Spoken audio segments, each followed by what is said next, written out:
وما كنت ترجو ان یلقى الیک الکتاب، اور اے نبی آپ کو تو کوئی توقع نہیں تھی کہ آپ کو کتاب دی جائے گی، کتاب القا کی جائے گی۔ یہی بات آئی ہے سورہ نمل کے اندر بھی، وَإِنَّكَ لَتُلَقَّى الْقُرْآنَ مِن لَّدُنْ حَكِيمٍ حَلِيمٍ، یہ قرآن تو آپ کو دیا گیا ہے،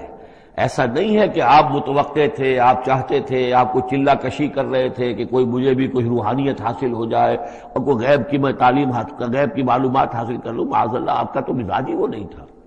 ایک بہت ہی جو سمجھیے شریف انسان اور ایک شریف تاجر، اسی لیے حضور نے فرمایا تاجر الصدوق الامین مع النبیین والصدیقین والشہداء،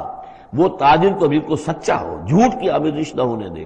اور امین ہو، امانت دار ہو، اس کا رتبہ جو ہے وہ تو انبیاء اور صدیقین اور شہداء کے ساتھ ہے، اس جماعت میں شریک ہوگا وہ۔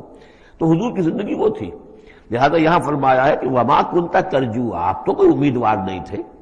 نہ آپ کو یہ توقع تھی کہ آپ پر یہ کتاب اتاری جائے گی، الا رحمۃ من ربک، یہ تو اللہ کی رحمت ہوئی ہے، اس کی مہربانی ہے کہ آپ کو اس نے چنا ہے، پسند کیا ہے، اور آپ کو اللہ تعالیٰ نے یہ کتاب عطا فرمائی۔ فلا تکونن ظہیرا للکافرین، تو اب آپ کافروں کے پشت پناہ نہ بنے۔ اس میں اشارہ ہو رہا ہے، اصل میں جیسے کہ ہم پڑھ چکے ہیں سورہ نساء کے اندر کہ اے مسلمانوں، گویا کہ یہ بات کہی گئی تھی کہ تم اپنی عصبیت اور قبائلی عصبیت کی وجہ سے،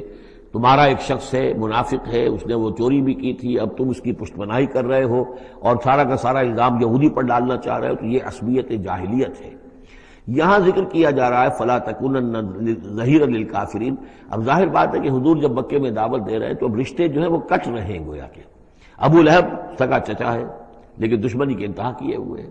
تو یہ جو آپ نے فرمایا، اب آپ اپنے رشتوں کو ان کافرین کے ساتھ، اب آپ اپنے تعلقات کو کوئی اہمیت نہ دیں، ان کے ساتھ کسی عصبیت کا کوئی اگر اثر کہیں ہو بھی، کہیں اگر کوئی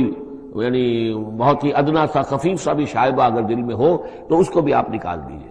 یہی لفظ کہے تھے حضرت موسیٰ علیہ السلام نے جب وہ قبطی مارا گیا تھا ان کے ہاتھوں، کہ جب اللہ تعالیٰ نے توبہ قبول کر لی کہ میں کبھی بھی ابھی کسی کافر کا اور کسی ایسے شخص کا، میں ظالم کا ظہیر نہیں بنوں گا، پشت پناہ نہیں بنوں گا، تو وہی حکم حضور کو دیا جا رہا ہے۔